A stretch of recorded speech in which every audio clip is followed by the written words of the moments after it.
لاہور کے پجاری۔ قسط نمبر 3 1965 کی جنگ پاکستانی قوم کی پہلی آزمائش تھی۔ 6 ستمبر کی شب کبھی نہیں بھلائی جا سکے گی جب مکار بھارتیوں نے پاکستانی سرحدوں پر شب خون مارا تھا۔ بھارتی حکمرانوں کا خیال تھا کہ اس کی سینا کے سورما راتوں رات آدھے پاکستان پر قبضہ کر لیں گے۔ یہی پلان بنا کر بھارتی فوجیں چاروں طرف سے پاکستانی سرحدوں پر نقب لگانے کی کوشش کی تھی۔ بھارتی فوج کے جرنیلوں نے یہ پروگرام بھی بنایا تھا کہ دوسرے روز شام کو لاہور جم خانہ میں آزادی کا جشن منائیں گے۔ ان جرنیلوں نے بھارت کے وزیروں اور ہزاروں معززین کو لاہور جم خانہ میں شراب نوشی کے دعوت نامے بھی تقسیم کر دیے تھے، لیکن وہ اس حقیقت سے بے خبر تھے کہ سوئے ہوئے شیر کو جب جھنجھوڑ کر جگایا جائے تو وہ بہت خطرناک ہو جاتا ہے۔ پاکستانی سرحدوں پر رات کے اندھیرے میں بھارتی فوجوں کو حملہ ان سوئے ہوئے شیروں کو جھنجھوڑنے کے مترادف تھا۔ بھارتی جرنیلوں کا لاہور کے جم خانہ میں شراب پینے کا خواب پورا نہ ہو سکا۔ رات کے اندھیرے میں وہ چند میل تک پاکستانی سرحدوں میں داخل تو ہو گئے تھے، لیکن صبح کو اجالا پھیلنے سے پہلے ان کی پیش قدمی روک دی گئی۔ پاکستانی قوم سیسا پلائی ہوئی دیوار بن گئی۔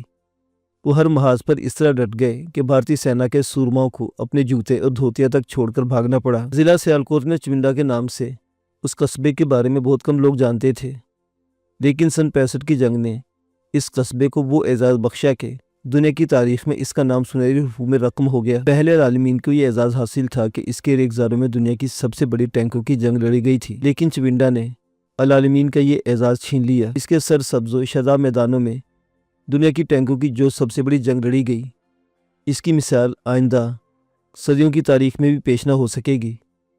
اس جنگ کے دوران پاکستانی فوج کے جوانوں نے بہادری کے ایسے مظاہرے کیے کہ دنیا دنگ رہ گئی۔ دنیا بھر کے فوجی ماہرین نے پاکستانی فوج کو دنیا کی بہترین فوج تسلیم کر لیا۔ فضل الہی کا تعلق بھی چونڈا ہی سے تھا۔ وہ چونڈا کی نواح میں ایک چھوٹے سے گاؤں کا رہنے والا تھا۔ اس کی چند ایکڑ زمین تھی جو میدان جنگ بن گئی۔ اس محاذ پر پاکستانی فوج کے جوانوں کے علاوہ دیہاتیوں نے بھی جرأت و شجاعت کے بڑے کارنامے انجام دیے تھے۔ اس محاذ پر ٹینکوں کی لڑائی عروج پر تھی۔ ہزاروں ایکڑ اراضی پر کھڑی فصل ٹینکوں سے روندی جا رہی تھی۔ کئی بستیاں تباہ ہو گئی تھیں۔ بھارتی فوج سول آبادیوں پر بھی بھرپور حملے کر رہی تھی۔ فضل الہی کے گاؤں کے کئی گھر تباہ ہو چکے تھے اور بالآخر ایک گولہ اس کے مکان پر بھی آ کر لگا۔ فضل الہی کی بیوی، بیٹی اور 16 سال کی عمر کا بیٹا شہید ہو گئے۔ ان کا بڑا بیٹا شفاعت علی زخمی ہو گیا۔ اس کی ٹانگ پر بم کا ٹکڑا لگا تھا۔ اس روز بستی کے 3 اور مکانوں پر بھارتی توپوں کے بم گرے تھے، جن سے کئی افراد شہید اور زخمی ہوئے تھے۔ پاکستانی فوج کے جوانوں نے زخمیوں اور زندہ بچ جانے والوں کو بستی سے نکال کر چونڈا پہنچا دیا، جہاں زخمیوں کو ابتدائی طبی امداد فراہم کرنے کے بعد سیالکوٹ کے ہسپتالوں میں منتقل کر دیا، جہاں ایک نیا جذبہ دیکھنے میں آیا۔ ہزاروں شہری جنگ میں زخمی ہونے والے سویلین اور فوجیوں کی جانیں بچانے کے لیے خون کے عطیات دے رہے تھے۔ خون کے عطیات دینے کے لیے جو لوگ طویل قطاروں میں کھڑے تھے، ان میں 10 سال کے بچے سے لے کر 80 سال کے بوڑھے تک شامل تھے۔ اپنے وطن کے محافظوں اور ہم وطنوں سے محبت کا جذبہ انہیں یہاں تک لے آیا تھا۔ فضل الہی کا بیٹا شفاعت علی ہسپتال میں تھا اور وہ خود کسی کے گھر میں ٹھہرا ہوا تھا۔ یہ شخص اس کا رشتہ دار نہیں تھا۔ اگر کوئی رشتہ دار تھا تو اس سرزمین کی مٹی کا، دین کا۔ سیالکوٹ کے باشندوں نے جنگ سے متاثرین کو کھلے ہاتھوں لیا تھا، انہیں اپنے گھروں میں پناہ دی تھی اور ان کے ساتھ اپنوں جیسا سلوک کیا تھا۔ انہیں غیرت کا احساس نہیں ہونے دیا تھا۔ 17 روز کی جنگ میں پاکستانی قوم سرخرو ہو کر نکلی تھی اور پاکستانی افواج کے جوانوں نے اپنی بہادری کا سکہ منوا لیا تھا، جبکہ بھارتی سورما اپنے زخم چاٹ رہے تھے۔ شفاعت علی ہسپتال میں ہی تھا۔ اس کی وجہ سے فضل الہی کو بھی شہر میں رہنا پڑا۔ ایک روز جب وہ اپنے گاؤں گیا تو گاؤں کے بہت سے لوگ واپس آ چکے تھے اور ایک نئی ولولہ خیز زندگی کی تیاریاں کر رہے تھے۔ جو مکان بھارتی فوجوں کی گولہ باری سے منہدم ہو گئے تھے، یعنی جزوی طور پر نقصان پہنچا تھا، ان کی مرمت ہو رہی تھی اور ٹینکوں سے روندے ہوئے کھیتوں کو اثر نو تیار کیا جا رہا تھا۔ حکومت نے متاثرہ کاشتکاروں اور زمینداروں کو معقول معاوضہ دینے کا اعلان کیا تھا۔ فضل الہی کا ایک بیٹے کے سوا سب کچھ ختم ہو گیا تھا۔ اس نے اپنے ہاتھوں سے اپنی بیوی، بیٹی اور ایک بیٹے کو دفن کیا تھا۔ اس گاؤں سے اس کا دل اچاٹ ہو گیا تھا۔ کچھ عرصہ بعد اس نے اپنی زمین بیچ دی، چند روز سیالکوٹ میں رہا، پھر بیٹے کو لے کر لاہور آ گیا۔ یہاں اسے اپنا پرانا دوست عبد الرحمان مل گیا۔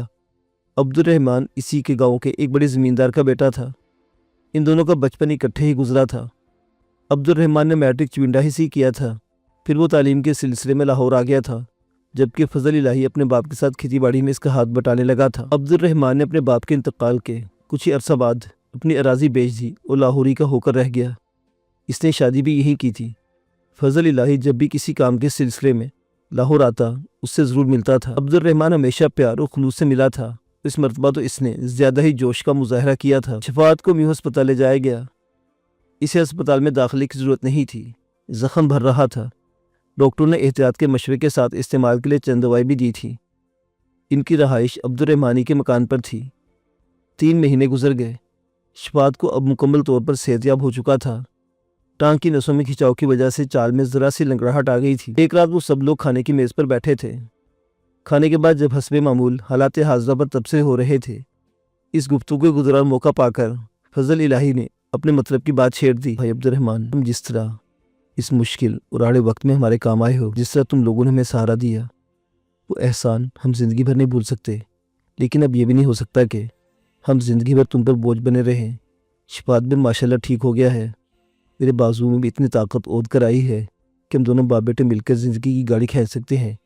اس لیے میں چاہتا ہوں کہ اب ہم لوگ کو یہاں سے جانے کی اجازت دے دی جائے۔ سب سے پہلی بات تو یہ ہے کہ تم لوگ ہم پر بوجھ نہیں ہو۔